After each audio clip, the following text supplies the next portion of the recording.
Hello and welcome to this virtual roundtable from Foodservice Consultants Society International, FCSI. Today we are taking a deep dive into the subject of the future of food service innovation. I'm Michael Jones from Progressive Content and editorial director of FCSI's Foodservice Consultant magazine. This roundtable is very kindly supported by Welbilt, big thanks to them, and it will explore food service in a post-pandemic world and how innovation will shape the sector, plus how consultants can maximize the potential of that innovation for their clients. I'm delighted to be joined by three highly regarded FCSI professional member consultants and the SVP of New Product Development and Innovation of one of the food service sector's largest, most diverse food service equipment manufacturers. So let me ask each of them to introduce themselves and give us a quick overview of their companies and their area of expertise. Christine, ladies first, can we start with you, please? Absolutely, Mike. My name is Christine Guyott, and I am a principal at Rippe Associates. We're located in Minneapolis, Minnesota, and we have approximately 28 people in our firm, and we work on all different types of sectors, but I specialize in the healthcare market. Great stuff. Thank you, Christine. And Eric, please. My name is Eric Norman. I am the Vice President of Clevenger Midwest, located in Dubuque, Iowa. Clevenger also has offices in Seattle, Southern California, and the Philippines.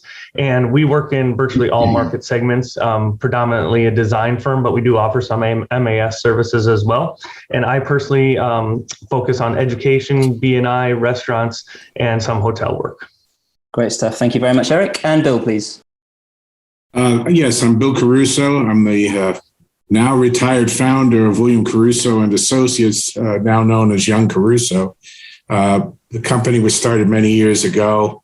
We've got offices and affiliates throughout the world, and we work in all market segments, but primarily public assembly facilities, stadiums, arenas, convention centers. That's where we really got our start. I'm also the current worldwide president of the FCSI Worldwide Board of Directors. Excellent. Thank you, Bill. And Phil, please.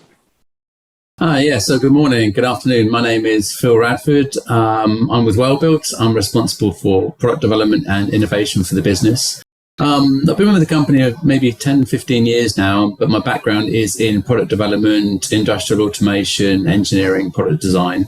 So those of you who don't know Welbilt, we are a pretty big company. We sell maybe $1.5 to $2 billion of equipment across many market segments, from coffee machines to fryers to walk-in refrigeration and freezers. So a full service offering, and we like to think we're leading the innovation in a number of these areas. So I'm looking forward to talking over that today. Outstanding. Thank you very much, Phil. Okay, Christine, let's start then, please, with you. As we continue to ease our way out of the pandemic situation, what are some of the most significant challenges that your clients are still currently enduring? What are the main operational headaches? Just finding enough people to work in the healthcare system, both in the food service as well as clinical and nursing. But it's really affecting food service quite a bit. And watching my clients trying to do some unique things to attract and retain their employees, and it's not a new issue. It was happening, pre-pandemic, but it's been worse, after result of the pandemic. So we're still struggling with that quite a bit as the labor issue. Thanks, Christine. And Eric, how does that experience compare to that of your clients, perhaps in slightly different sectors? What's the current experience for them? What pain points are they still experiencing? I would agree with Christine that labor is probably the most challenging issue right now, and I'm seeing it in virtually every sector. I mean, you can't drive down the street without seeing a for hire sign at every restaurant and bar and establishment out there. I think along with that, it's a challenge for the business owners, because not only can't they find the labor, but it's also driving wages up significantly. $15, $16 starting wage for a frontline worker at a fast food restaurant virtually everywhere. I think along with that, the supply chain on the food side of things is really challenging as well. I've talked to a lot of operators locally here, and I've seen a lot of restaurants that just simply can't get the food and ingredients to produce their full menu as typical. The thing on the design side that I'm seeing the most is lead times. This is for new clients that I'm working with currently. When we're designing a restaurant or a hotel or whatever it may be, and I tell them that if they order the walk-in cooler today, it's going to be 6 months before they even have a chance of getting that on site. Great, thanks, Eric. And Bill, from your purview as the president of FCSI worldwide, do Eric and Christine's the challenges that they mentioned there, do they reflect, would you say, the wider views of FCSI professional members worldwide? What's the sort of temperature, the kind of mood of consultant members in terms of their outlook for the future? Yeah, that absolutely reflects itself consistently, I think, throughout all of our divisions worldwide. However, I see a unique marketplaces. I'll give you an example. If we were to split out the United States, Canada, South America, Asia, Europe, we're seeing a reluctance in Europe to really, move forward. Although I'm hearing now that it's starting to open up, but there has been a reluctance. I think it's due to a lot of governmental pressures. In North America, there's a different attitude. I see it's almost a forced opening. People want to get moving again. They don't want to hold back. Given the issues in labor and whatever, though, there's certain issues related to that. In Asia, we've got some problems with closures. These are being rectified now, I think within the next 3 to 4 months. Our members tell me things should get open again. South America is the big crush point, however, right now. Central and South America have some issues.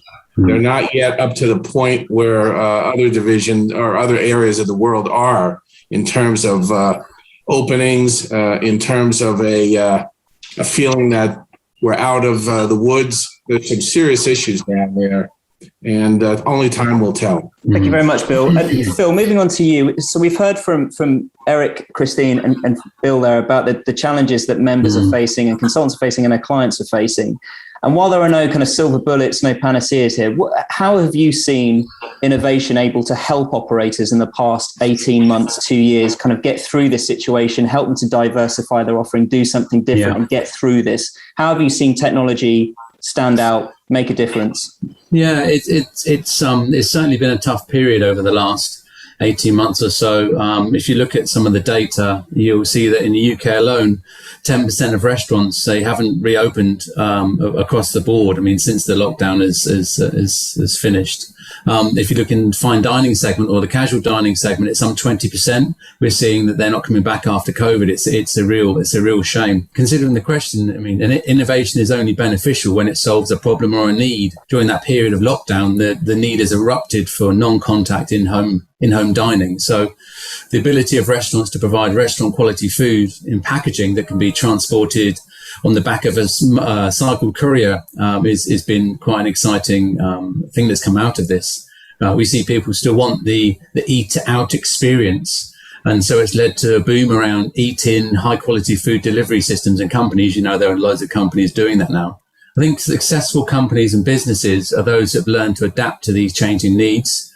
So for me, the biggest innovation in this sector over the last year and a half has been how companies have adapted to be able to deliver high-quality home food experiences.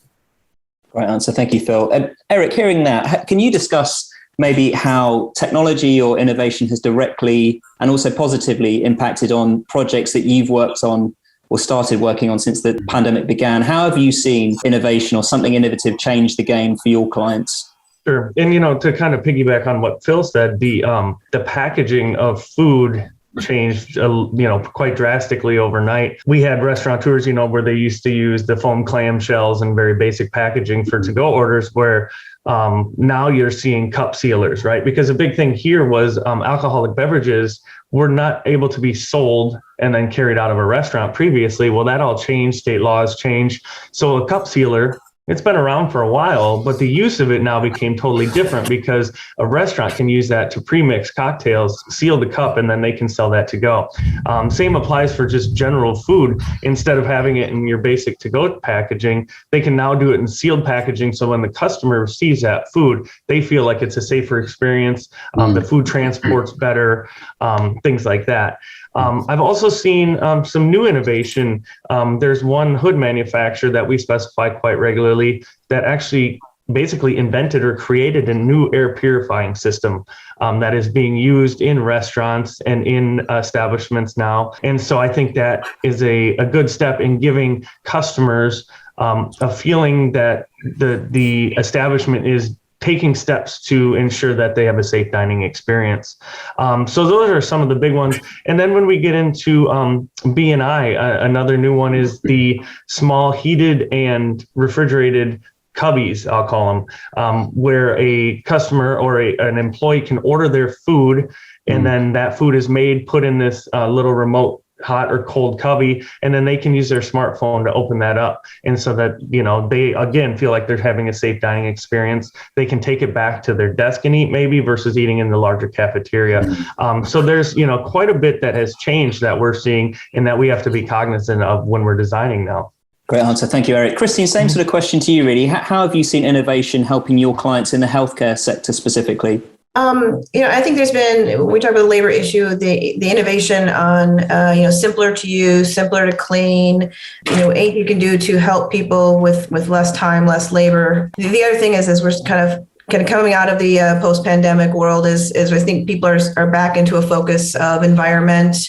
And, we have a lot of projects on the West Coast and other areas who want all electric equipment. So I think, when we're looking at innovation, I think we need to get beyond just the changes and tweaks of small pieces of the equipment and really look at how can we have a much, broader option of those pieces of equipment like we do with some of the, natural gas equipment.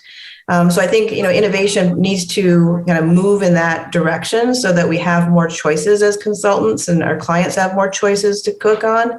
I know there's induction, there's good electric options, but just the breadth of that line, I think, is where I'd like to see some of the innovation grow in the future. Great stuff. Thanks, Christine. And Bill, hearing what Christine and Eric have just spoken about there, in your experience, is a period such as this, which is following huge uncertainty in the market, actually a good time now to invest in new kitchen equipment or a refurb, or does uncertainty just perpetuate hesitancy in that kind of decision making? Do things move forward in these periods typically, or do they fall behind? That's a great question, and I think really the determinants are economic drivers, and the issue we talked about, the availability of the labor and other conditions that sometimes you can't control. However, I do believe very strongly that it is a good time. You will find those operators who lead the marketplace, investing in new equipment and new technology. Given the pandemic, obviously, the labor situation has come to the forefront,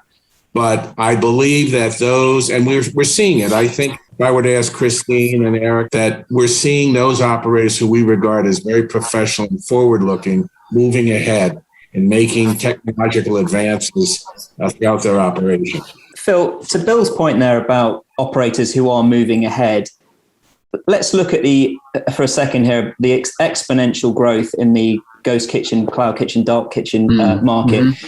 Clearly, the pandemic has spurred innovation very, very quickly there. How have you seen innovation escalate through the ghost kitchen market and operators, demanding that kind of technology very, very quickly? Yeah, that is really interesting, Mike, because if you look at Euromonitor data, they believe that the segment of ghost kitchens is going to be worth $1 trillion by 2030. That's a third of all consumers' food spend. It's a significant opportunity. For me, there are a couple of different types of ghost kitchen. There's what was more commonly the ghost sort of cloud kitchen, which is a delivery-only kitchen. So it's a restaurant without an eating area. Same type of kitchen, run by a similar crew, just with pickup and delivery systems, like a black box delivery of food, really. The innovation, I think, operates outside of that cooking black box in that type of environment. We see the food service industry catching up with or adopting the e-commerce success story, where customers, they order digitally, they order it what they want, when they want, to be delivered where they want. So the ghost kitchens like that, they need a better support package. They need better tools around menu creation, stock availability, accuracy, order receiving mechanisms, pickup and delivery systems. They all need to be very slick. And that's what we're talking about, right? Customer experience or consumer experience. And if you look at the other type of automated kitchen or dark kitchen, a kitchen like you would have fully automated food production, I do see a trend moving that way in some areas of a commercial kitchen, food being prepared freshly by machines. We do see that more and more. If you look inside of complex machines that we make today, you'll see that significant portions of the food production is done by machines inside of the appliance, the hidden robot, so to speak. And I mentioned I have an industrial automation background, and the key in that industry is to, once you have the item you're working on, never let it go. And with food, it's very difficult to keep hold of something. And so you have to have these building blocks very well defined, or these Lego pieces very well defined to do a good job. We've seen a few examples across the world of companies try to automate food production. I've seen robotic pizza companies, robotic burger companies, the companies that make the flipping burger robot, and even companies that make Subway sandwiches automatically. So I think we'll see a trend towards that gradually over time, but I don't think we'll have a person-free or a chef-free kitchen for a long time yet. I think it will always be augmented by chefs, certainly in our lifetime. Great answer. Thank you, Phil. Eric, from your perspective, how have ghost kitchens impacted on this industry? I think they've obviously become, like Phil said, way more popular in the last 6 months to 12 months, just due to the pandemic. I think that exponentially sped up the trend of ghost kitchens, and I think that will continue now. From an operator's perspective, a ghost kitchen will tackle the labor issue to a certain extent, right? You take away the front of the house and all the staff that goes along with that, and now you have a scaled down staff that's able to produce the food and get it out with all those associated costs of running a full scale restaurant. Along with that, you can do a smaller footprint. Your kitchen size is reduced, your footprint's lower, then you also have lower costs that are associated. So I think a ghost kitchen, from an operator's perspective, it's going to be something they look at very closely when they want to open a new establishment versus opening a traditional restaurant, let's say. Thank you, Eric. Bill, to Eric's point there, do you think, pandemic notwithstanding, would the industry have eventually gravitated towards ghost kitchens anyway, and more away from bricks and mortar operations? And also, do you see that the convenience that they offer to customers is set to continue dominating over the experience of eating out? Where do you see that going? Given the one of the key markets are, millennials and Gen Zers, I guess, that convenience is a big issue. And certainly I see the proliferation and the growth of why ghost kitchens really came about to their position. However, I also believe worldwide,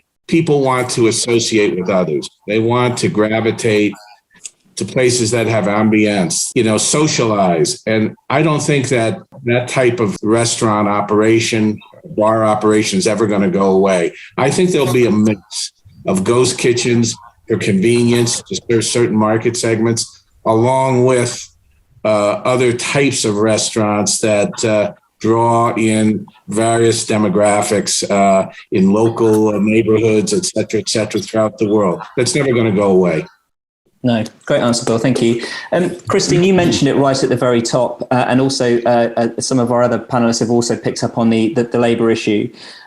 It's clearly a worldwide issue now. In many countries, it's essentially a labour crisis. How would you say that automation, from your perspective, is able to fill that void in food service and hospitality? Well, in healthcare, there's, in the back of the house, we're seeing the majority of our larger hospitals move to automatic delivery robotics, so AMRs and AGVs, and really taking, they want to keep the quality of their room service programs and delivery to their patients.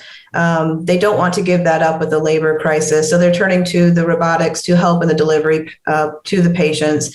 In the front of the house, because of the labor crisis, as you mentioned, Bill, we can't have self-service anymore, right? At least nobody's got the stomach for that right now. Some people still have a little bit, but basically that's been taken off the table. So what can we do to still provide variety? And so people have been creative with being able to provide variety, and also including some of the, vended options. So the salad vending machines, the pizza vending machines, the soft serve vending machines. There's so many varieties out there right now. And I think those are two ways, front of the house and back of the house, that we've seen technology help. Great examples. Thanks, Christine. Eric, do you feel there is a danger at all of automation, robotics tipping the balance and replacing too much of the people element in a sector which has always been based fundamentally around that. Does that concern you? Is it just the inevitable end result of where we're going? Is it simply what the industry needs right now and maybe not for the future? How do you see that developing? I think it kind of goes back to what Bill said about finding a balance where it'll be, maybe half and half. I think it's very segment specific. Some segments will probably bring on automation. I could see it in QSRs, fast casuals, hotel banqueting, but there's also going to be segments where I think the people and the connection part of it and the experience of dining will not embrace the automation. I'm thinking, higher end restaurants, your fine dining, in a hotel situation. Yeah, the banqueting may be automated because that's back. Nobody sees that. But on the customer facing side at their restaurants and their bars, I think that people connection is still going to remain, because dining truly is a connecting experience. And people that are going to those places want to connect with the servers and see the chefs maybe through an open kitchen. So I think it'll strike a balance where certain areas and certain segments will embrace the automation and certain will not, just due to the nature of those segments. Phil, we've already touched a little bit on it, but can we look closely for a moment at the sustainability angle here? How, from your perspective, has technology or specific equipment helped operators to become more energy efficient and more sustainable in the past 18 months and going forward? Okay, so we've seen new features being added to equipment across the market. So energy saving modes have kind of been common now for a little while, but these were rarely used by customers. Customers didn't really trust the energy save modes that actually work that well. So we're seeing equipment now that comes with the energy save mode turned on as standard, and you have customers then have to opt out of it.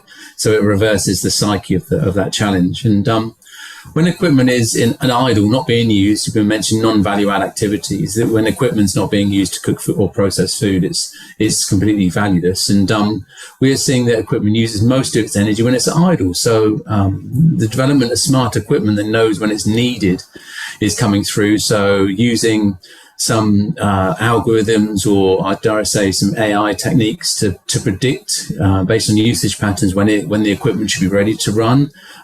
Some of the latest equipment coming to the market can do that by itself. It doesn't need to be programmed to come on by a certain time of day. It knows that it's going to be busy tomorrow afternoon between 2 and 4, so it comes on, it's ready to work. We see that connected equipment is now a table stake in most of these environments. So connected means you can communicate with the appliance remotely through a cloud or a network, and then you can get the network of equipment to work together. So if you have a large store with maybe 5 or 6 operators doing the busy things, you can share the load and they can communicate with each other and talk to each other to ramp up and ramp down cooking temperatures, for example. So we're seeing that. So we're seeing more of a suite of equipment operating together rather than individual pieces of equipment connected in a production line. And I think Christine mentioned it just now. When we get a suite of equipment working together, we could maybe use excess heat from one appliance to warm another appliance. So a holding cabinet can be warmed from the back of a broiler, maybe, because there's excess waste heat that goes up the extractor. So we do see some heat recovery systems becoming more and more popular. Brilliant. That's a great answer. Thank you, Phil. Christine, as an extension of that sustainability piece, what opportunities from new innovation and new products have you seen that are making it easier to cut food waste, specifically in your projects? What potential is there to cut down on food costs via innovative food waste programs, for example? Mike, I kind of took this as a waste in general question, Sure. Because I think that what we're coming out of the last 18 months is basically everybody using containers and to go and take away items. And I think we need to get back to a better balance of reusable and disposable, because right now everybody's throwing containers away and nobody's I think really addressing and concerned about the amount of landfill that we have with those containers. And some of them are compostable, but frankly, nobody's composting them. They just buy them because it's a compostable item. It makes people feel good about it. But I think we really need to address where all that, product is going and how we get rid of it, not only from a sustainability standpoint, but also from our operator standpoint. We have garbage cans and garbage cans in dining areas full of containers that are mostly air. And so they're having to take that trash out constantly, which is more labor. Again, one of these things on my wish list of innovation is I know that there are some, compactors that we've seen in dining halls, but they have traditionally not, worked over the long haul. So I think we need to find some other ways to reduce the amounts of waste. No, that's a fantastic point. And Bill, carrying on that discussion, and do you feel that kind of focus on the whole industry being less wasteful, but also sustainability, energy efficiency generally, has that topic finally earned its seat at the table and become a really important issue for the industry? And is it now governed by an economic imperative, or is it still the environmental imperative of, say, different demographics, millennials just being massively more aware and passionate about this topic? What's driving that, do you think? Yeah, I think it's a combination of all of those factors, and I agree with Christine 100%. I mean, let's look at world climate. Let's look at the natural disasters that we see every day now popping up with climate change and other issues. And when you look at the marketplace, our key markets of the younger people who are really tuned in, sustainability issue, I think it's only going to get much larger and larger as we go into the future. And I predict as soon as we get out of this pandemic, you're going to see another push, a real push by all the manufacturers, the operators, et cetera.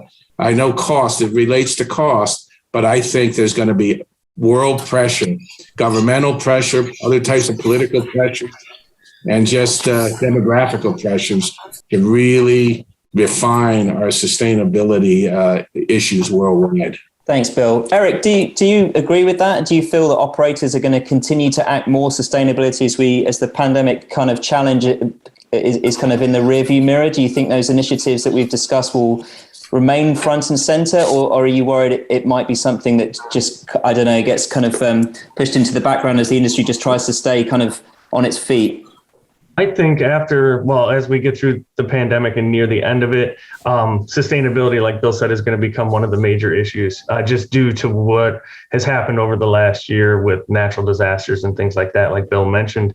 Operators kind of had to put a pause to any sustainability measures they had just to survive, right? So it was a pivoting just to get through the pandemic. In terms of, designers, we always try to initiate the sustainable equipment in our designs. And obviously there's a cost, like Bill said, that's associated with that, but it's also our job to educate that client on one that's sustainable piece of equipment may serve them better. And generally is a higher upfront cost, but it'll save them money over the life of that piece of equipment or the operation. So I think once we get through the pandemic and things start to settle down a bit, that this is going to be probably number one or number two on operators are going to have to deal with.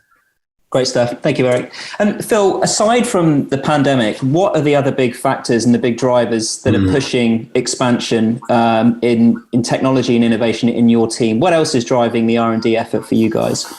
It's actually really interesting, some of the other comments, because sustainability is so far up the ranking now when it comes to things we design for. A number of our key customers have now set carbon neutral goals by a certain date. There was an announcement this last week. One of the large QSR chains wanted to be carbon neutral by 2030. That's a significant challenge for a business like that. And we're aware of this, and we've taken it to the heart of everything we develop. So we're moving more and more towards renewable energy sources. We still accept that there's going to be a use for natural gas for a period of time, but we're very aware that we have to make good electric alternatives that have the same performance characteristics or better than their gas equivalents. We've seen gas ranges move to induction ranges, and that we're seeing customers pick that up. And we just mentioned that it is a lot more expensive to buy, but the add-on costs around the installation are much, much less. We've seen a clear move towards dependable technology that lasts longer, more reliable equipment that can be simply repaired and upgraded in the future. We also see that equipment is just sat waiting when it's not being used. I mentioned about idle energy, and that uses most of the energy in a store is in when you're not actually doing anything productive. So we're going to see more of these systems that make sure that you have a balanced load in the kitchen, the heating and the cooling, the chilling and the cooking. They should be more balanced in a system. That's a really good summation. Thank you very much, Phil. I've got a final question, which I'd like to just go around the panel and ask all of you in turn, please. What kind of innovation, what kind of technology are you most excited about seeing being rolled out for this industry from now for the next decade? What's kind of making you feel like it's actually going to change the game and move the industry forward? Christine, can we start with you, please? I really think the contactless equipment that's helping customers get food, quality food quicker, especially in healthcare. We only have 30 minutes to eat. So I'm excited about the tech part of it. I'm really excited at how that can help our customers get good quality food when they want it. Fantastic answer. Thanks, Christine. Eric, same question, please. I think it kind of goes along with the tech thing, connected equipment and the connected kitchen. It's been something that's been talked about for so long, but everybody was kind of off doing their own thing in terms of the manufacturers, and they were all proprietary. I'm excited to see the time where all the equipment can be connected and we can actually monitor that, and that kind of falls into the sustainability thing. So if a piece of equipment isn't up to, or it's not performing like it should be, we can see that right away and go in and make sure that it is. What we're going to see moving forward, anything that offers sustainability as an option is going to be huge. Great answer. Thank you, Eric. Bill, same question, please. I'm looking at, and I agree with Christine, contactless delivery, contactless ordering, and specifically for the very large volume markets like public assembly facilities, etc. I see, and people may disagree with me here, but I really do see it. More robotics, different types of robotics being implemented. Our work internationally has shown this, that especially in Asia, it's a big wave, and I think you'll see it big time post-pandemic. Brilliant. Thank you, Bill. Phil, same question to you, please. I think you'll see aspects of automatic food production. You'll see the more mundane parts of food assembly being done in an automatic way. You'll see a change in the quality of vending machines. You'll see from there. You've already seen it with some of the nice high quality coffee vending machines. You'll see food vending machines that are going to increase the quality and move the bar up there. And they can be anywhere. Once you have an effective way of making food that's high quality when you need it, then that's going to and a way into that in that market. Automating routine tasks is going to come up. So automatic cleaning is going to be a big deal. We're going to see more systems and more appliances that clean themselves when they need to be cleaned, not on a fixed routine. And the non-contact food is going to continue for a long time. I don't know whether we'll see a reduction in fine dining and table service and the communication from server to customer, but I think we'll see an improvement of the quality of the non-contact food all over the place. Brilliant. Thank you, Phil. That's a powerful message to close upon. And this has been a superb discussion from a really wonderful panel. Christine, Eric, Bill, and Phil, my sincere thanks for you guys for joining us today. And I also like to thank Welbilt for their continued support in the series. Thank you for watching, and please stay tuned to FCSI.org for future events. Thank you.